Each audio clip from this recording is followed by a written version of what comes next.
Support for Wrong About Everything comes from Minnesota's credit unions. Credit unions are locally based, member-owned financial cooperatives that return earnings to members through higher savings rates, lower loan rates, and reduced fees. Visit mncun.org for more information.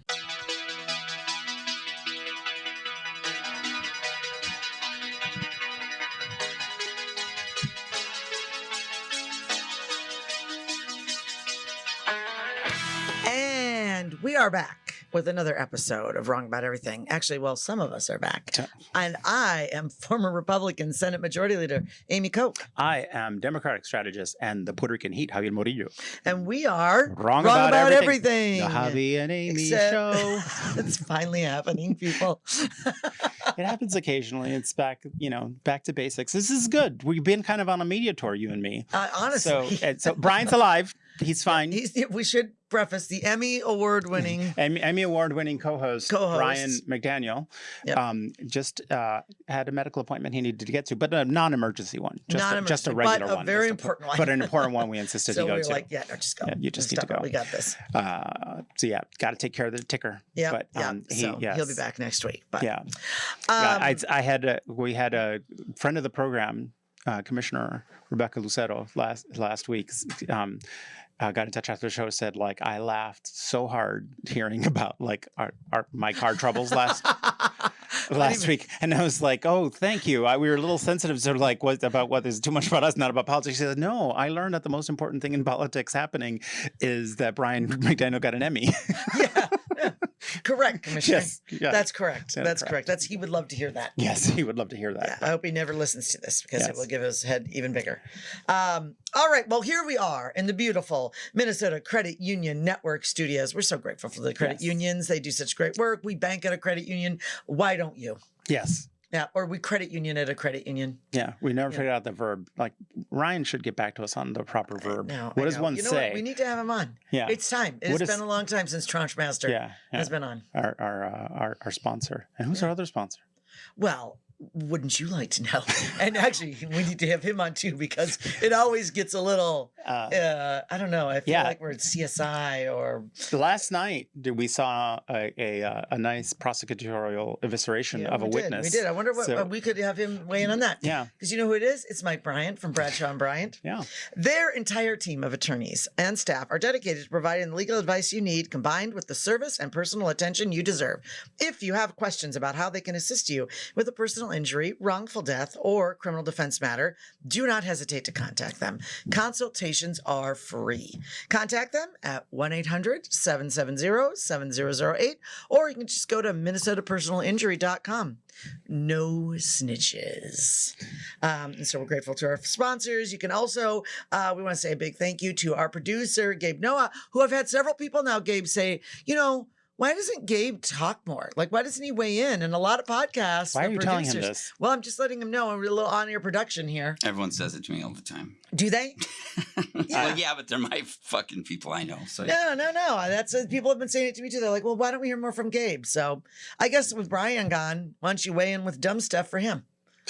When I have something dumb to say, I'll please chime do. in. Be like, Brian would want me to say this.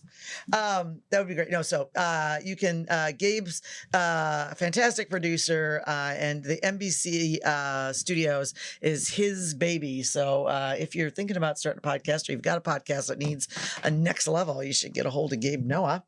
And you can find us, head on over to our website, www.wrongabouteverything-podcast.com, or, follow us on Twitter, like us on YouTube, all the other things. Subscribe to us on YouTube. We would love that. Yes. We can never have enough attention. Correct. Well, Brian, we are really shy and retiring because we only did how many media appearances this week? Last week it was 2, and last night we were on Care 11 with Jana Shortle. Yes. On Breaking the News. Amy, get the dang name right. I kept saying bring me the news. Yes, which is a different thing. Breaking the News. A different thing. That's TV. Yes, we were on there last night. That's so great. Thanks, Jana. I was taking a class on Monday, and someone who was in who I know from the class was like, I heard you on TV, like when we were on this segment last week. But yeah, we were doing pre-debate analysis last night, which felt like a little bit like an oxymoron. But we talked about expectations, and then we left. And did you watch the debate? Because sometimes you say you watch Twitter first. Tell people how you like to. So what I did, suss out the debate. So after KARE 11, Amy dropped me off at a bar downtown Minneapolis, where I had a beer, and then I had another beer, and then I thought, maybe there was a fight about Lyft and Uber, but we won't get into that. Not with me. Not with me. Let's just say my husband wanted me to use public transport, and you were not having it. And I thought I wanted to do something else. You did. But so I got in the lift to go home as the debate was starting, and so I was watching it like mostly through social media. Then I actually saw the very beginning. I did not love her first answer, and she sounded nervous, and it took her a bit to get her footing. And actually, by the time she ended the answer, she started out was kind of shaky and stuff, and so I was like, I turned it off, turned it off. And then by the time I got home, I got chulo. We were in the yard, and I had it on YouTube and had it on my phone. And I'm like, okay, this is going well. And then I'm like, I turned it off. And so I basically did that back and forth. So it's a very inefficient way of watching a debate, by the way, because will you rewind then to see the parts you missed? Yeah, well, see, that's the thing is, so then you just end up spending a lot more time, right? Because I have this podcast where I have to react to political news. So then and you do TV about it. But I will say because the part of the thing about debates is that the most important thing about debates is the stuff after. It is the interpretation of the debate. It is the chatter after, the water cooler chatter and all that. And so that's really what I'm always most nervous about. What are things, I said this on, because it's an hour and a half debate. Yeah. People are not, I watched the entire thing, but not most people don't, right? So there are snippets, and there is a spin room that they go to after the debate, which are full of Republicans and Democrats on both sides of the candidates. And not surprising. Somebody said to me, well, the most important thing is what happens in that spin room. I was like, okay, settle down. No one is surprised about what happens in that spin room. And nobody that was last night we were surprised by something that happened in the spin room, which is that Donald Trump showed up and said, so at the big, my general impressions of the debate. First, it was a unique moment in American history in that the sequel was better than the original. It was much Empire. Yeah, it's true. Okay, all right. Well, The Empire Strikes Back. I like it. Kamala, baby. But the Empire is bad. Because the spoiler. First, it doesn't do well for the rebellion. You wouldn't have a movie without it. Just saying. You're siding with the Empire now? Yes. And the Emperor? Do you follow Star Wars fandom? There are way more fans of the Empire than there are. I don't know who I'm kidding. I don't follow. You don't follow at all. They're the bad guys. I know they're the bad guys. Okay, they're the stormtroopers. I know they're the bad guys. Yes, and there's no movie without them. Listen, your guy's talking about Hannibal Lecter. All right. Settle down. Okay. But you're the Jar Jar Binks of this podcast, and that is a big insult. I know that. That much I know. So I did end up said going back and watching, and then the memes last night. Oh my God, they gave me so much life. I just so every time I was anxious, I would just go to one of the threads that was putting up some of the memes that people were putting up from that, and I gotta Democrats take a bow today, because the comedy game last night was primo. It was chef kiss. So a couple things that I was thinking about. I expected. So here's what I'll say. First of all, what I saw from Trump was better performance than I expected. He had actually, I thought, put more prep into this. And I think what's interesting is what you said is what's pulled out of it is so important, because you have an hour and a half debate and certain things are going to be pulled out of it, right? So when you said her first her first interaction was awkward. His answer to the economy, first question in the economy, was a strong answer, right? But here's the deal: no surprise that subject was going to be good for him. Right. And he did well, and she was weaker on it. Then there were areas where they talked about. But when they started, like actually, I think part of the reason she was nervous, and part of the reason, I actually disagree. I didn't like either. I didn't think his first answer was great either. And she destabilized him from the very beginning by crossing over and forcing him to shake her hand. Yeah. They had never met before, which is also just and she said, right? "Hi, Kamala Harris, let's have a good debate." Yeah. But because she had to go over to his space. Like debates normally, the candidates meet in the middle, right? And they shake hands and they go to their corners. And she went all the way over to him, which I think he was like, I get that political nerds really get off on that, but I don't know.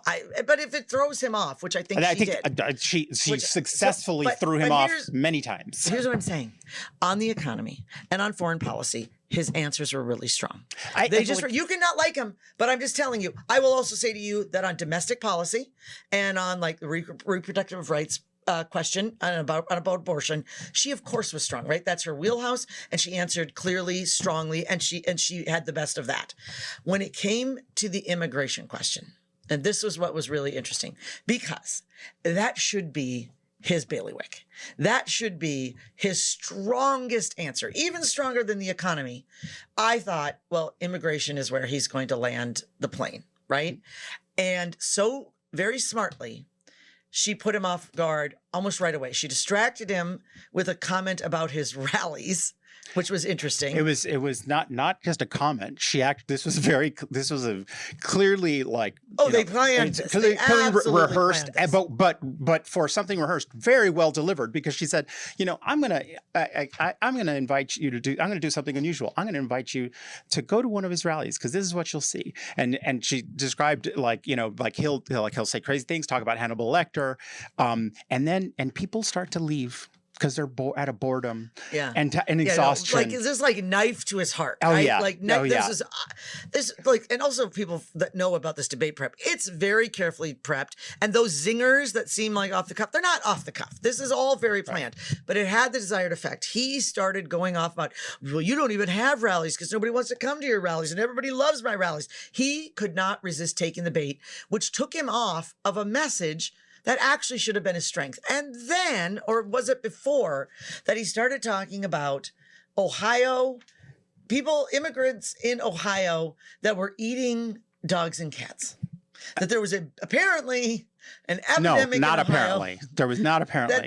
That's what he's saying. I know. Yeah, but just to be absolutely clear. Well, apparently in his world, what he's believing is there were two moments when the ABC moderators fact-checked him. One on this, insanity that's a Republican talking point about post-birth abortions, which is a universal. It's a universal, and also it's a dumb talking point. It sounds crazy. Dumb. It sounds crazy. You know what you could talk about? If you want to talk up about allowing abortion through the 9th month, talk about that. If you want to talk about that's an extreme policy, I get that talking point. And then every single time he couldn't stop there, he had to take it to that level, and I was just like, that's blatantly not true. And it's blatantly not true, but that is something that he's not the only one saying that. I don't understand it. Minnesota Republicans on Twitter, like Dustin Greggy says it all the time. People like all of the Minnesota Twitterati on the right, folks, that this is the most bizarre talking point. And she answered that very well by saying there's not a place in this country where this happens. It's an insult to women, because that's why I'm saying her. I think her, and so he stepped it in there, but then also, like I said, it was the immigration question that he imploded on, and I don't get it. That should have been honestly a softball for him. Yeah. This is what I'd say on the missed opportunity that for me, I think there were two missed opportunities that one, I think she had a fantastic debate, just to be clear. I think she had a fantastic debate. She came in with a plan. She executed it, and he did not come in with a plan, and it was a disaster. I felt like he had more of a plan than ever. He just also cannot get out of his own way. I honestly don't even understand how you could say that, except that the bar is so low with him. That's the only way that anyone could, I think, could possibly describe him as having come in with a good plan. And I think anybody that's saying insane. That's insane. Like, there's not a moment in the debate when he sounded prepped. He sounded bananas. It's not. That's your bias showing. I'm just telling you. I don't like him, and I will hit him on debates. I found his debate with Biden absolutely substantive, like zero substance, ridiculous. He had platitudes. He had no answers to the questions. Nothing. He actually had some answers here. I think that's just objectively not true. But I do think, like, so, and if there was a second debate, I doubt there would be a second debate. But if there were one, and I wish they did an ad on this. They actually, because are you better off than you are 4 years ago? There's a very simple answer that Kamala Harris can give. Let's talk about 4 years ago. 4 years ago from today, it was 2020. We're in the middle of a pandemic, and the president of the United States was getting up on daily news conferences and saying things like you should inject inject bleach into your blood. He mishandled the pandemic, which caused an enormous turmoil economically, not just in the United States, but globally, which upset supply chains. There's a mess that we inherited. We've been cleaning up ever since. So are we better than 4 years ago? 100% we are better off than we are for. Come on. We're in the middle of COVID, and we had this lunatic. I think what they're trying to do is avoid any ties to Biden. I know, because objectively, the economy is struggling. Inflation is Amy. 100% of economists predicted that the economy would go into recession, and it did not go, and that's because it has been steered well by this administration. The inflation, I understand what you're saying. Tell every family out there that the economy is booming. That's the most ridiculous talking point for Democrats to do. I wouldn't do it. I wouldn't recommend it. It's not helping you, because no one buys it. They're not making the argument. I am making the argument because it is objectively true. It is objectively true that 100% of economists were predicted a serious recession. It did not happen because they steered the ship. It is objectively true that it was the disruptions in supply chains that were the beginning of out of control in inflation, and prices have not gone back to where they were. And so, yes, absolutely, people that is what people are remembering and what people go to. Absolutely true. But this is part of the problem. When you don't prosecute the case, of course people don't believe it. And so I agree with you. They are trying to avoid it. And I think that the stronger thing to do would be to make the case, because we inherited an economy from someone who didn't know what he was doing in the middle of the worst global pandemic that the country that the world has seen since the early 20th century. That's objectively true. No, that's just you inherited an economy in the midst of a global pandemic. Yeah, and he mishandled and made it worse. Not one that he caused, and not one that could be controlled. And that's fine. But if you're going to blow off owning the fallout from the pandemic, you don't get to blame him for the pandemic. No, you just don't get to. Or for the handling of the pandemic, because you don't get to blame him for standing up there. And while Americans were terrified, he's talking about putting bleach in there. Like, you don't I get it. Like, it's easy to have amnesia about how horrible Republicans managed everything during the pandemic. But that's come on. There were Republicans up and down the ticket, governors up and down the ticket that were very well handling the pandemic, as well as people in the president's administration. Yes, the president opens his big mouth. I don't make that, but the handling of it was not, and the economy at the time was not a disaster. I think they spent much money. The most amount of jobs ever lost in the history of the country. Trillions of dollars in pandemic relief because no one wanted a bump. Biden followed it up with trillions of dollars, and that drove inflation, along with disruptions to the supply chain, but largely driven again by unemployment that was driven also by money that was dumped into the system. Money that was money that was invested in American families, and that people actually survived a global pandemic and a global tragedy that was happening, where 1 million Americans lost their lives. Because of the complete shutdown of everything. Yes, complete shutdown of everything. So Like, So, because the complete it's shutdown of been- everything that was but it's caused been by a 4 pandemic. years, and it's like, you don't want to own any bit of that economy. You have to own it. It's yours after 4 years. I get what you're trying to do, but it's like, Right. So they we know own the it's economy. mine. We own the economy, but Donald Trump did great. That's you Why sound am like a I lunatic. haven't said that at all. I said he didn't handle it well. I said that he didn't, but there were governors, there were administrative officials that handled things as well as they could have. And I don't blame Name Biden them. for the Name fallout them. in the Name original them. Name couple them. years. Name them. The governor of Ohio was No. In fantastic. the governor of administration, the Georgia. federal administration. Name those. There was those a who like variety of the- people at DHS and all of that. I'm not going to. I don't think Fauci was the best choice, but he had a hand on the wheel. I think that he also fell. That's not what you thought in real time. No, absolutely. I because mean, we in had a podcast, retrospect- remember? Exactly, but I think in retrospect, when you look back at some of those things that he did not handle it well. I also think that they rushed the vaccine, but Trump wanted the vaccine done in a certain amount of time, and I wonder about I think that the way that they presented the vaccine, that it was going to prevent, they kind of like how they sold it to the American public was a problem. But like all of these things are easier to judge hindsight, and I'm not blaming Trump for all the fallout. I think there was terrible mistakes made there. I think that there were mistakes made with Biden. But 4 years later, you have an economy that people are hurting, and it's like we're just going to pretend like.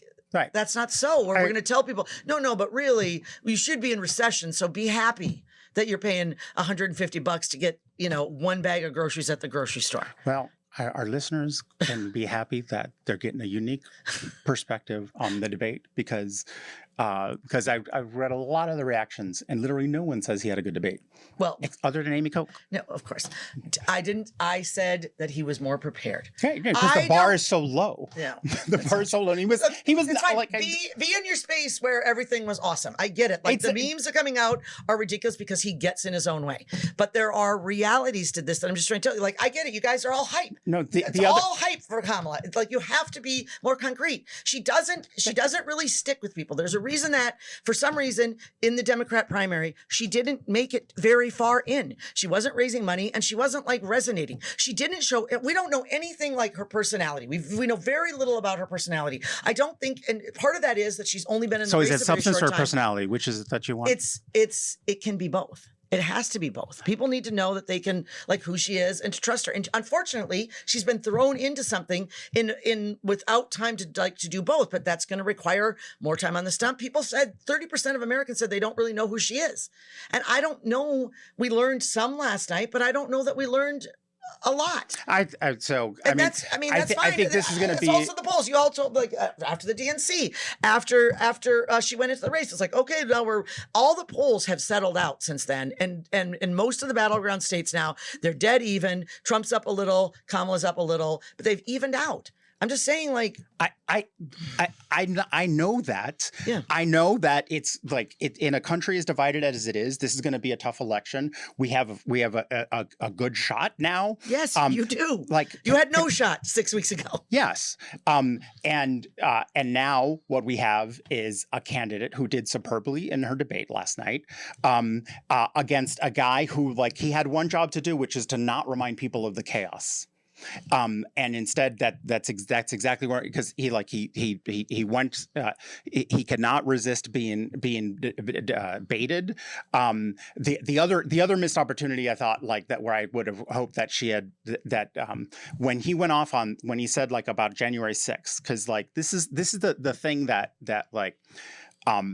the fact that so many Republicans are still supporting someone who did what he did on January 6th and who everyone was universally appalled for at that time, but they've since been making excuses for him ever since, where he said, I was invited to give a speech. I was invited to give a speech. I didn't do anything. He said that again last night. Yeah, I know. And what I wish he had said is I hope that everyone who was there that day heard that answer, because the sound you heard was the sound of Donald Trump throwing you under the bus. Because it's just exactly what he did that day. He incited a riot, and then he went to the White House and watched everyone else be violent against police, kill police officers, hurt police officers, and now he's trying one of the protesters was shot. Yeah, it was yeah. No, it was terrible. We talked about it at the time, and I said, I feel so bad obviously the people that were violent should not, but there were so many people in the crowd that just seemed to me afraid, and I felt bad for them. Like they really thought they were charging the Capitol to save the country, Right. instead of to protect one man who was basically using them. Right. So. So like other favorite moments of the debate, like among the crazy things he said was like, so there was the eating the pets. There was one thing. They're there. eating the dogs and the cats. And They're eating the dogs. And the transgender operations on illegal aliens in jail. Yeah, I don't. Maybe I. Yeah, no, that one. And then that was like a deep cut. That was like there was so many. It was like a turducken. I saw someone say that on Twitter. It's like a turducken of racial dog whistles. Period. But yeah, that was the. I love the meme that has Stefan from Saturday Night Live. Like, this debate has everything: pet eating, post birthday baby deaths, transgender operations on illegal aliens in prison. Because that it was like. When was that? I don't remember. I just don't know when that one was. That was among one of his immigration rants at some point. Like he said, that was the phrase that he used. Like, it's transgender operations on illegal immigrants in prison. So it was that was fun times. And then right after the debate ended, Taylor Swift posted on Facebook, on Instagram. So people want to know where do I think this goes, because it really is such a dead heat. And I was thinking that what Republicans should be wary of is the women's vote, right? Remember in 2022, everyone thought Republicans were going to do a pretty strong sweep, and it wasn't that Democrats won overwhelmingly, but they not only blunted, they actually, gained some ground in a year when Republicans should have run everything. And the polls didn't really register it. And I use the analogy that it's kind of like why the majority of poisoning deaths, murders in the country are done by women, is because women will just they're not going to make a fuss. They're not going to make a mess. They're just going to get the job done. And that is kind of what 2022 was, right? Like, they were mad as hell about what had happened with the Supreme Court. They were mad as hell at how Republicans were reacting, what they were saying, what they were voting on. And they just went to the polls and they voted against Republicans. Right. And I think, and this is why T Swift gets into it, right? I think that Republicans underestimating the power of that vote do so at their peril. We have done such a horrible job of bringing women into the party. We actively make them we actively push them out. So a Republican or woman could be conservative about the education for her kids. She might be worried about pocketbook issues. She might have issues that would mesh with the Republican Party, but they say the most ridiculously stupid things. And the greatest is Taylor Swift signed her Instagram post, childless cat lady. A reference to J.D. Vance going on a bunch of bro podcasts and talking about all these childless cat ladies, just insulting. And here's the deal. I don't have a cat. I have a corgi. I'm not childless. I have a daughter. Right. But also what that implies is if you care a lot about your career, you're selfish, right? That children are your first thing that are most important. And what it implies is somehow our value is only derived from having babies. And then what does that mean for every woman over the age of 40 that's working on her career? That she has no value. Anyway, so it's all of that is loaded into these stupid ass things that Republicans say. And they need to either stop that or they could be in deep trouble. On the other side of that, Kamala's got a man problem, and she's got it across the board. It's Latino, black men, white men, across the board. She is hemorrhaging men in the debate. She is not hemorrhaging men. Okay. All right. Okay, you filibustered enough. Can I talk a little bit? Yes. Can I talk a little bit? Yeah. Okay. So I think that there were signs in 2022. I'm actually very proud to work for an organization that was saying all along, we're gonna screw this red wave talk, because there were signs when Kansas voters rejected attempts, protected abortion rights, and in every single time it has been on the ballot since then, that has the abortion rights has won in red, in like whether it's blue, red, whatever states in the states. Yep. That anger has not dissipated. That anger is very real because the stories are very real and they continue to happen. Like we've talked about this before, and you always you rightly point out. I agree with you that Republicans need to stop saying stupid things like childless ladies, but it's not just a messaging problem. There's a policy problem, because the fact of the matter is that the Republican Party still has in its platform, and every Republican has to publicly say that they believe in fetal personhood. Like if you believe in fetal personhood, IVF does not work. Yeah. Yeah, it does not happen. If you believe that life begins at conception and that there's just it's a hard line and that should be the basis of policy, which is a religious definition of the beginning of life, not a biological one, because these are mysteries. There's no perfect solution, but the one thing we do know is that women, like the women who carry or the persons carrying the child, need to be able to make decisions about their lives. And so it's not just a messaging problem, it is a policy problem that has not changed, which is what so to me, I think that the Trump campaign and JD Vance, he's been on this, like you were saying, the tour of bro podcast. I mean, although all these cat lady comments were from the past, not yeah. Well, no, he's not on the stump talking about childless cat ladies. Not anymore. No, not anymore. Not anymore. Not anymore. But they are making a pitch through the online misogynistic sort of the who's that guy who's in Eastern Europe and got arrested? And, I don't follow the rest. Tate. What? Tate. Yes, Yeah. Tate. Yeah, that's his last name. I can't. Andrew Tate. Andrew Tate. Yeah, but that sort of whole genre of angry white dudes and the sort of the red pill sort of it's a very online thing. What I'd say that so Taylor Swift's her post, she asked people to register to vote today. Vote.gov, the link that she gave saw 306,000 voter registrations in the day. That was an earlier number. In addition to overnight, Kamala Harris raised $55 million. But I would they're making a play for men, for angry men, and Trump had been making dents. It had been making dents, is true, among black men and Latino men.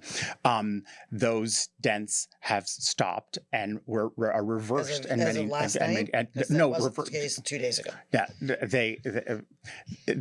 this race has not been going on for a very long time, and what you have is a very excited black electorates, and especially black women, who are talking to black men about how they vote. And here's the thing, because the difference between the likely voter models and the certain the registered voters, that and this, we knew this from before, that the men, Latino and black men, among whom Donald Trump was making inroads with, were also people who were least likely to vote.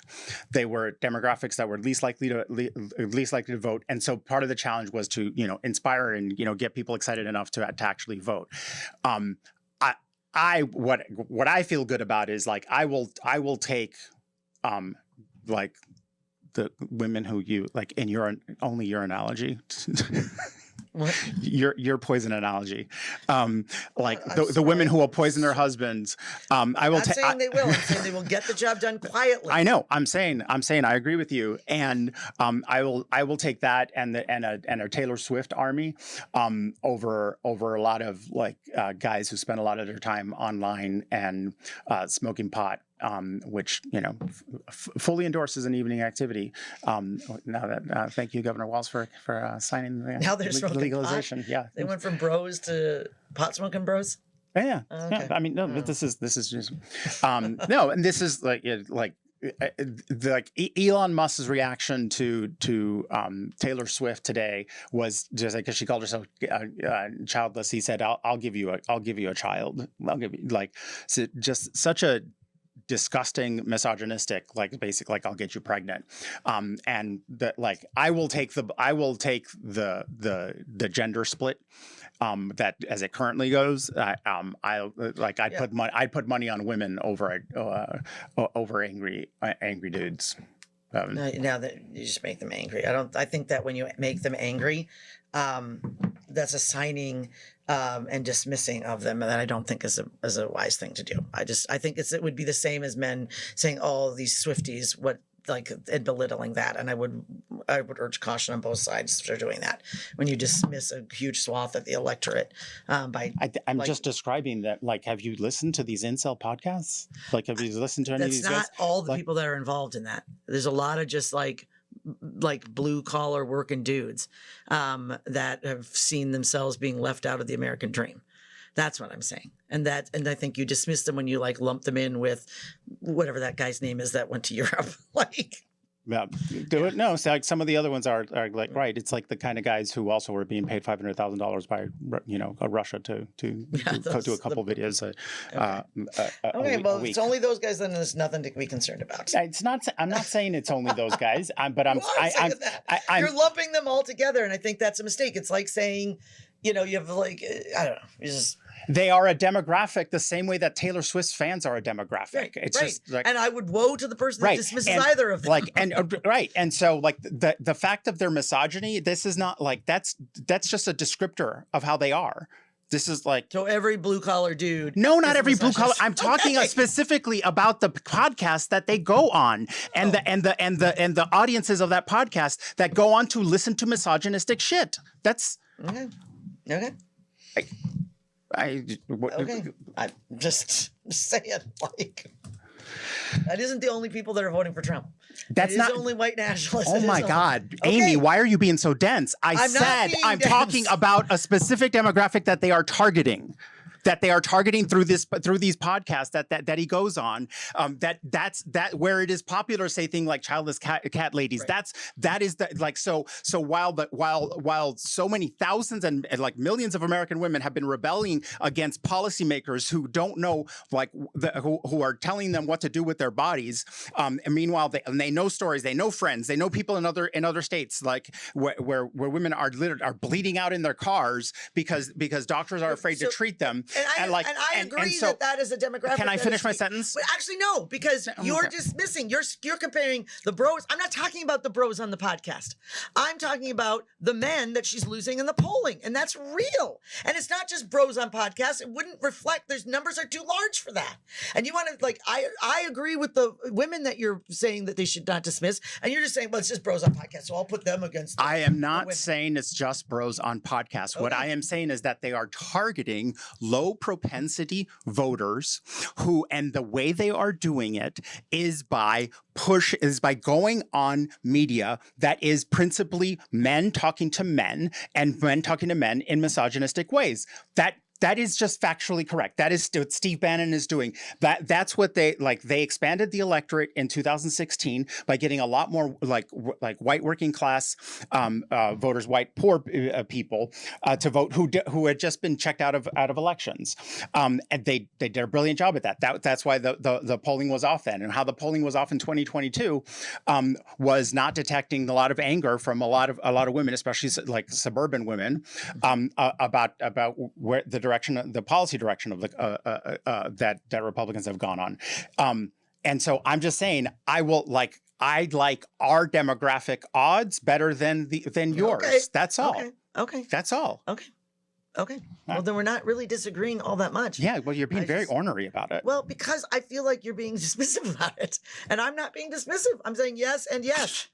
I just want to say there's never been an episode that I've been so passionately on each of your sides this many times. I hope the listeners will come out and say afterwards, because I've just been feel like a ping pong ball. Well, that's a problem. Iron sharpens iron. Yeah. All right. Oh my gosh. Okay. Well, We should probably. let's. So there you go. A little bit of what we thought of the debate. It sounds like there will not be another debate. There will be a vice presidential debate in a couple weeks, right? Yeah. So we'll break that one down too. I don't know how much when that one's going to matter. It's like the vice presidents have featured more prominently this race than any others, but I mean, I think people will watch. I'm just not sure. It's become a little quieter on the vice presidential front as rightfully the presidential candidates sort of take the center stage. Yeah. So That there was will be one that was vice also good. presidential That was a good moment last night when he threw JD Vance under the bus. It's I haven't talked to JD about it. I'm like, no, I don't. I think he threw him under the bus a couple weeks ago when he's adopted Tulsi Gabbard. He's many times. He's thrown him over the bus. Yeah, he's run him over back and forth over and over again. Yep. Okay, so we'll break that one down, and so let's see. Okay, why don't we do any plugs, any shows coming up, any? Just watch. You can watch Amy and me online. We're a lot friendlier. We're a lot less grumpy. Something about Jana that makes us less grumpy. Jana's the best. She's the best. And so yeah, so no plugs. We do have a new Patreon. Okay. I am. Okay. Well, I'll do so. Thanks to Susie Jones from WCCO Radio. Also, I was on Channel 4 last night doing some post debate, and you can catch me this afternoon and evening on Channel 4 as well as we play some recorded. Thanks to Alex from the Pioneer Press. We did a story this week. The London Telegraph, Susie at the London Telegraph, and this morning I was on Al Jazeera English Act for Inside Story segment, which was a long one. It was 2 Democrats against me. I don't know why they have 3 people always. I think one is supposed to be like the independent or like the analyzing academic, but they're always very left. So it's always two against 1. Yeah. And then it is always like 2.5 against 1 because I'm not sitting there to defend Trump. Like, don't put me on the show to defend Trump. I'm not going to do it. You did today, just fine. All I'm just saying is assessing what I saw. Yeah, I know. An opinion is an opinion. It is an opinion. I know. It's okay. Yeah. So, Yeah. all right. I actually don't. So I have a, like. You know how they're like, we need you send you a verified code to sign in, Dang it. and they're not sending it. So I know I got a notification that we had some new Patreon, so we we'll will figure it out next week. So so that person is not a dick. So for the rest of you, patreon.com/wrongaboutEverythingpodcast. We come together, as you can see. Sometimes it get heated, but and sometimes and then we make up. That's the whole point. That's the whole. We're thing. not supposed to agree. Yeah, just like everyone chill out. It's not fun if you agree with it. They're always hostile like this. No, it's good. Well, we're going to be hostile on you. Let's turn against him. Mm-hmm. Settle down, Gabe. Together. See, why'd you have to tell him they want to hear his voice more? That's a compliment, but okay. I didn't say mouthy. I said they wanted to hear more from you. So we appreciate everyone who's not a dick, and if you listened and like the content we produce, we would appreciate if you threw a few bucks our way, so that we can pay Gabe, whose voice you want to hear. Apparently, Gabe, say something. Earn your keep. Well, I had real questions about that Taylor Swift thing. That was a legit question. That's a good listen. Is there a better endorsement than her in the world right now? I can't think of one. No, I can't think of one. I think that anybody who's like saying, I mean, it wasn't a thing, or that it's like just pop and who cares about celebrities, you're just wrong about that. I mean, I will say today, my Taylor Swift, i.e. Stevie Nicks, followed up with in support of her friend Taylor and saying and I was like, oh my God, that is a Gen Xer's. She was Taylor Swift before Taylor Swift. I've never thought of that. Yeah. Yeah. She's freaking badass. And So it's 9/11. I was going to ask if you guys are going to say anything about that, but I had a question. Now you're making us look like assholes. For Javier, I'm curious because I've watched a new video I've never seen, which you feel like you've seen every video of 9/11, but it was something of a lady waving on the tower and they know her name and everything. And it just brought me back to that time. And it made me realize how much that does not factor into my political beliefs anymore, necessarily. Do you feel like it still informs yours as a Democrat? Well, this took a turn. But I okay. Sorry for the good question. No, that's okay. No, that's okay. So when September 11th happened, I'd already moved to Minnesota. I was teaching, it was my second year at Carleton. And I was carpooling down there with my friend Tom. And I got into his car and he said, have you heard the news? Which did I not? This was like, this was like, we used to have a landline. Like it was that long ago. And so we listened to NPR all the way down to Northfield. And by the time I got in the car, the second plane had already hit. So we knew it was terrorism. It was not like, because the first one we didn't know, weren't right? Sure, right? Did it just fly in? Who was it? We didn't know the size of the plane. We didn't know what had happened. And my memory of it is I arrived at Carleton, went into the student, like, kind of the main student union, they don't call it student union, I forget what it's like, the hall where there's a big TV and stuff. And I arrived just as the tower, my memory of it, I think, is, if I remember correctly, was that it was either they were just replaying it, but I think I saw it like as it was happening. I was walking at like the towers collapsing. And I was teaching a class called Colonial Cultures in the Modern World. And Tuesday was I was teaching Monday, Wednesday, Friday. And so on Wednesday, I came in and said, I don't know what to do in a day, like the day after, like the day like yesterday. Right. And I always tell the story because I liked teaching at Carleton. I loved teaching at McAllister.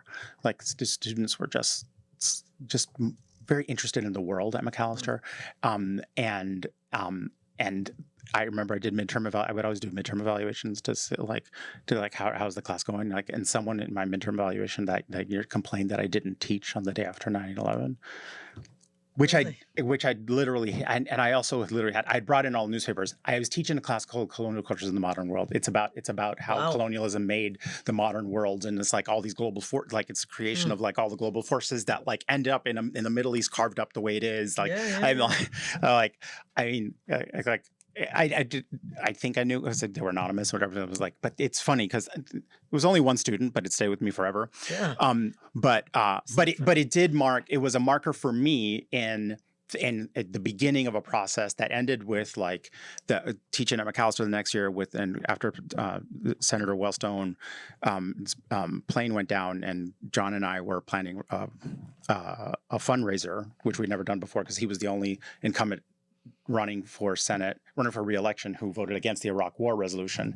And I like 9/11 was so impactful. And it struck me at the time, and it always has, we don't call it a massacre.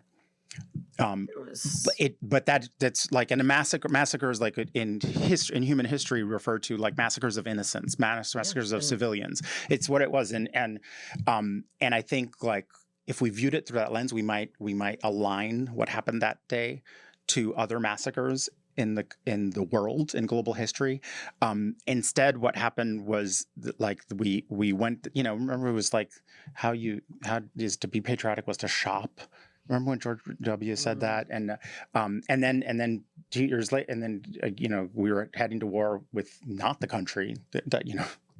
Like how many of the hijackers were Saudi Arabian? Like all but one, I think. Mm-hmm. And we went to war with Iraq. So like that moment after like in Wellstone, it caused me to change careers.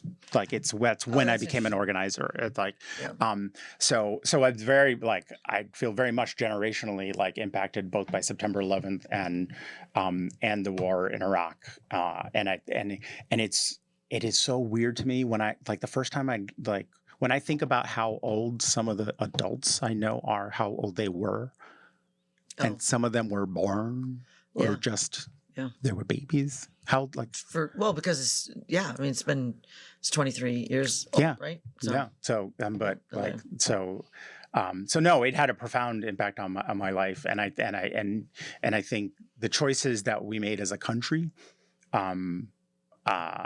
took us down really bad paths that we see the repercussions of today, like these endless wars and all that. So I feel very much impacted. But like you were in the military, or you joined after? No, I was out now. So because I got out in '96, but pretty freshly out. And of course my husband was an Arab linguist. That's what we did. So I was a Russian linguist in the Air Force, and he was an Arab linguist in the Air Force at the pre 9/11.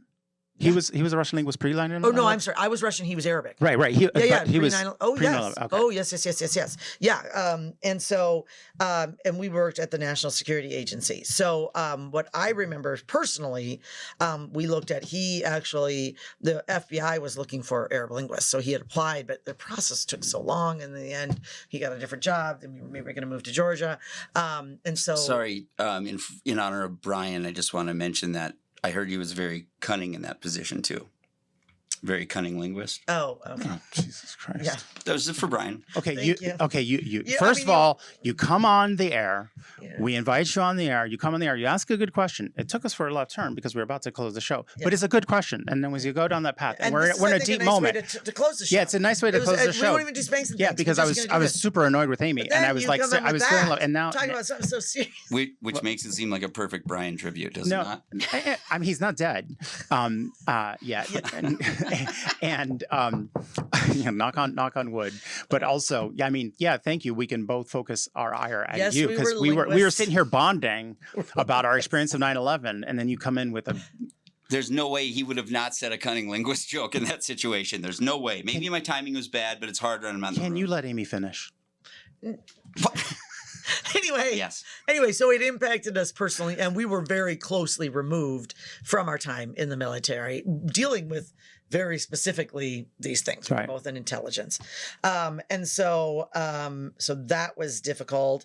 And then I also remember, like, maybe it's the last time that I remember our country, and of course things got very political, within a year or two, but there was, like, for quite a span after 9/11, we were together as a country. And I also think, George W. Bush was kind of seen as a lightweight, right? Like, Jeb Bush was always supposed to be the Bush that was going to be the leader. His whole family admitted they thought Jeb was going to be the president, not George W., because he was kind of like the goofy guy who was a frat boy and all of that. And what I always think about is, like, difficult times, good times don't make a leader. Good times, anybody can be a leader in good times. It's the challenging and terrible times where you really look to leaders to step up. And he did step up. I remember when I think about that day and how that must have been for him to, I remember he was famously reading to children when Andy Carr, his chief of staff, came in and whispered in his ear what had gone down and what they knew. And his face in that moment, it's just things that I will remember. And I remember our country coming together and deciding, that we would work on something. Now, of course, things went awry and people got political, but not right away. And I kind of yearn for the times when we as Americans used to look beyond all our partisan differences and be able to recognize that there are just moments when we're all just American. I mean, I think there's a marker for when that changed, and that was when the administration decided to use it as an excuse to do regime change in Iraq, which was a plan that they had before, and under false premises, and so But I'm talking. Yes, I understand that things went political. I'm saying we have not since then. Oh, right. Like COVID, right? We didn't come together. COVID was like like where you were on the pandemic, because leadership became very matters political. to our earlier conversation, like having a president who decided and just to, like, since then, when's the last time that we were as Americans went, all right, we've got this terrible situation, we're gonna band together and we're gonna do something about it. I can't remember the last time except 9/11, and that's been 23 years now. I'm just but so come well, on, thanks America. for the question. Come on, America. Gabe. Maybe do it earlier than as we're wrapping up the show next time. Well, you do that instead of Spanx and things. How about that? We don't need Spanx All right. and things. Okay. And with that, I am former Republican Senate Majority Leader, and apparently, according to Javier, some sort of Trump apologist, Amy Cup. I'm going to get so many texts from Democrats. It's going to be funny. I am Democratic strategist and the Puerto Rican hate, Javier Murillo. And we are wrong about everything. Take us away, Gabe.